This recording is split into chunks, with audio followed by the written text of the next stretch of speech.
All right, let's get into our first topic then. And is it unfair to criticise Kate? Get your calls in for this now. There is a new royal book out, Endgame, by Omid Scobie. It's filled with shocking claims, and quite a few of them are aimed at the Princess of Wales. Now, Scobie brands Kate as cold and a part-time working royal. That's over the number of engagements that she carries out compared to other members of the royal family. He also claims that Kate shivers whenever Meghan Markle's name is brought up, and that she hasn't spoken to her since 2019, and that she advocates for mental health causes, but reportedly ignored Meghan's cries for help. Now, some royal experts have said that the attack is unfair, but what do we think on the panel? Amy, is it unfair? No, it's not unfair. It's absolutely fair game. We pay her wages. It's fine. Bit of constructive feedback every now and then. But I think the reason people have taken so much offence to this is because we like our royals, particularly our princesses, our Princess Kate, to be like a Barbie we keep in the box in perfect condition. And she's beautiful and she just sits there on the shelf looking gorgeous, smiling, having the odd baby, looking great in her outfits.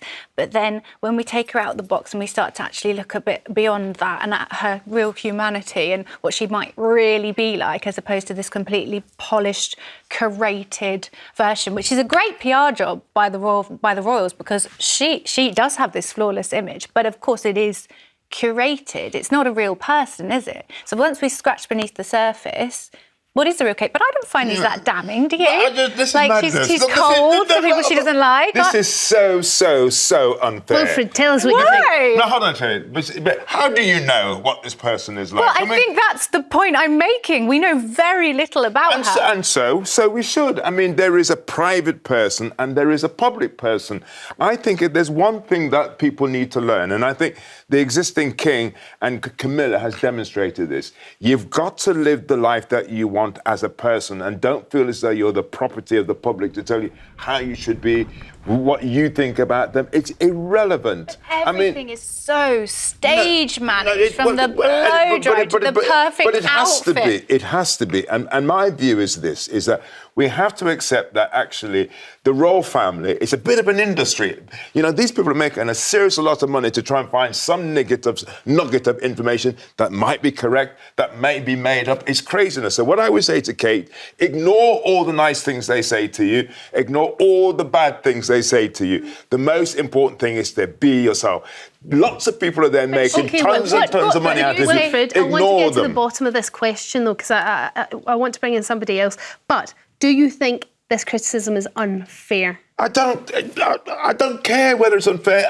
It's irrelevant. I mean, it's when I see a royal story, I just think, oh, for God, 1 minute she's going to be fantastic, the next minute somebody's going to find something to have a go at her about. Well, let's now bring in someone who's seen a lot of ups and downs in the royal family. I'm joined now by royal commentator Jannie Bond. Jennie, do you think these criticisms of Kate are unfair, or is it just fair game?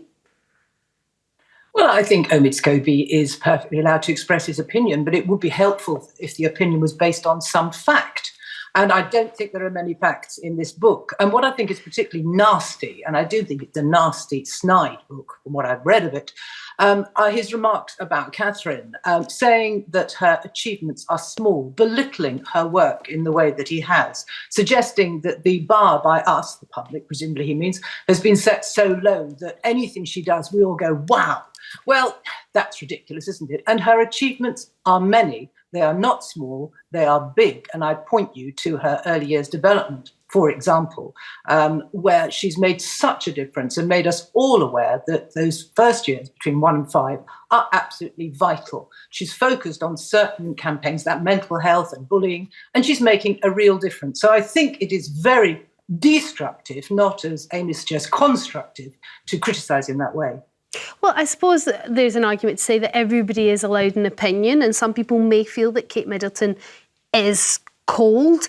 You can look at her stats and see how many engagements she's had, and maybe he considers that a part-time royal.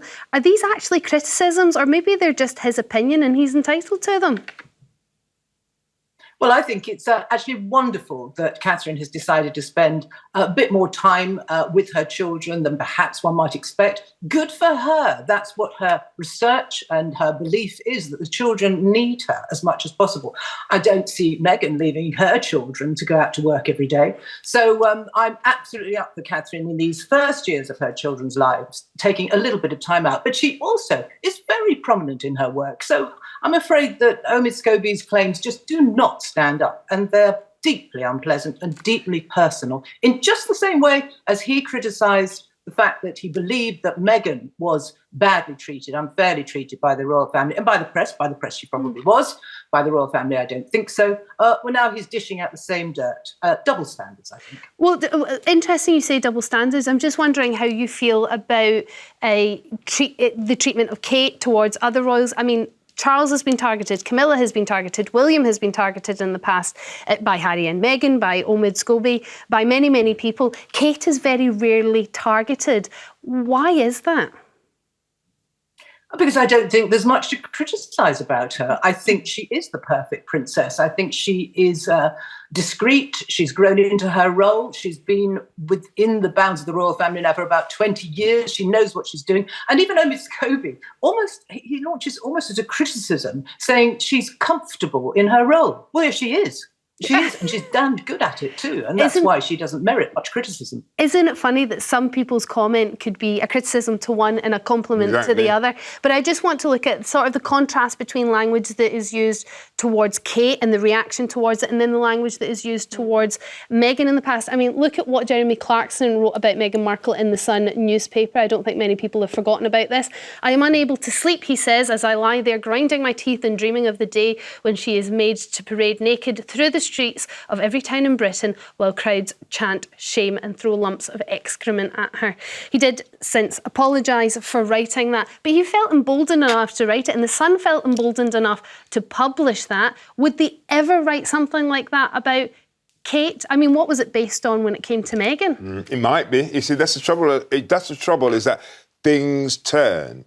And that's why I'm saying to the people like Kate is that you really got to ignore the media, because, you know, at the moment she's seen as this golden princess, as you call her, but fundamentally, she is a human being. But, however, you can't forget that the press have not always been kind to Kate. Exactly. Before she married Prince William, she was labelled weighty Katie. Yeah, the royal family would sit her 3 rows behind to hide they were a couple. He'd split up with her for a year. She hasn't always been treated so kindly, but once she was in, the PR job began. Yeah, but and the showpiece was created. And Jennie's right; she does have a flawless public image, but I think that's very carefully staged. But at the moment, you know, it's just that things turn, and so that's why I advise them ignore the media. And you know, they're all being very nice to her now, but they depend on these flawless reputations for their survival. They don't. Okay, but do you think that it's fair that somebody who is so heavily involved in mental health charities and is a real advocate about talking about mental health and reaching out and really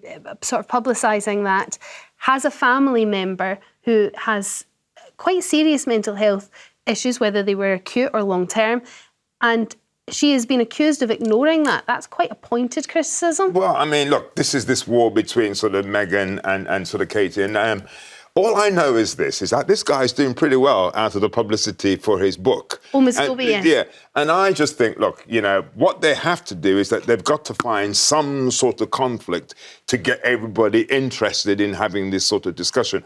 All I'm saying is that we don't know. I have met members of the royal family, actually. All right, now you're showing off. Well, now I'm showing off. Go on, which one's your story? Now I've met Charles, and I've also met Anne, and she's a really, you know, what I would like people to do is to get to the stage where Anne has got to, where you get a sense that she's an independent woman, that she doesn't really, she's not bothered by the press. It's really the press. Princess Anne, who is seen as untouchable by many and the favourite royal and a very hard-working royal, she's also been targeted in this. Exactly. So I wonder whether it is everybody's. But she's got a really good, solid head on her, and I'd hope that Katie goes down the same route as a solid head on her and ignore all of the nonsense. I'm pretty sure she has very little to do with the choices that she makes. She chooses... No, but she has a job. The royal family have a tendency to focus on apolitical causes, very sanitised charities, hence the Early Years Foundation. When she went anywhere near Me Too, she was completely criticised and shut down. And when Meghan mentioned Me Too, she was criticised to the halt. Yeah. So I think this is all part of the image, which is in order to maintain the survival of the royal family going forwards. Dave from London, you're on the line. You're up first. What is your thoughts on the criticism that Kate faces in this new royal book? Yeah, hi there. Hi. Personally, I think there's two or three things. One is I don't think she's, how can I describe this, very open to criticism herself, but she's quick to criticise others. So perhaps she should take a leaf out of her own book. Sorry, Kate, quick to criticise others. Well, she certainly doesn't hold back when it comes to Meghan, and she said. Sorry, so I'd love to hear more about that point. What have you heard Kate say about Meghan? Well, I mean, the fact that she hasn't spoken to her since 2019. That's not criticising someone. That's just not speaking to them. Well, it's family. Me personally, I wouldn't do that to my family. Okay, but if you find somebody isn't in line with your beliefs, in line with your kind of vibe, you don't want to spend as much time with them, I'm sure Kate and Meghan are not the first sister-in-laws to not speak very often. Is that a crime? Is that something to be criticised for just because you don't like somebody else? Well, I think being in the public light as they are, being the royal family, I think they should lead by example. My personal feelings are is that any issues they've got, they should look to iron them out. Okay, I think that would be good for the royal family. I know you've got a few other points I want to get to them, but I just want to put that point to Jennie. Jennie, what do you think about the comment that, Kate hasn't been in contact with Meghan since 2019? Do you think that that's a criticism? What point's trying to be made there? I really don't know what point's trying to be made. Sorry, Dave, don't get it because, you say Catherine hasn't spoken to Meghan. Well, Meghan hasn't spoken to Catherine, black kettle, whatever. It really is a breakdown of a relationship between the brothers, and that has also transferred to the sisters-in-law, and they aren't talking. But, Meghan has spoken out on television about Catherine. Catherine has not done the same to Meghan. Dave, very quickly, what was your other point you wanted to make? Yeah, actually, that's quite fitting because it's actually something that Jannie Bond had mentioned earlier on. That she thought it was fabulous that Kate was actually taking time out to be with her family. If it was you or anybody else within the workplace and you were taking time out, you would take a pay cut. So I welcome Kate taking a pay cut if she's going to only spend 50% of the time. It's interesting. I suppose her argument would be that she's raising the future king, but you make a fair point there, maybe, Dave. Thank you very much for your call. Sue from Devon, what's your thoughts? Well, to be honest, I'm absolutely sick and tired of all the comments that come out of America against the royal family. So you think this is an attack on the royal family rather than specifically Kate? Well, it's Kate, and he's digging at the royal family, and, he comes out with all these weird and wonderful things, which he says is true. So where does he get information from? Well, I think we can... Meghan. So I think we can guess where he gets some information from. But you say weird and wonderful things. When this came up and, Kate's been criticised and there's some shocking revelations... Looking at the stats of how many, events she's attended and, the fact that she hasn't spoken to her sister-in-law in 4 years, the fact that somebody finds her quite cold, are these scandalous? Are these weird and wonderful things? Or is it just normal? I don't think Kate is a cold person. I think she is a lovely person. Okay. And the thing is, Meghan is jealous of her. Oh, well, okay, you threw that in there, and that was an unusual, I'd say that was weird and wonderful. Why did that come up, Sue? Why? Well, because of all the comments they've made, their Oprah Winfrey talk, his book Spare, they've really slated the royal family. They didn't want to work for the royal family because they wanted to be half in, half out. And the Queen said, you're either in or you're out. So they left.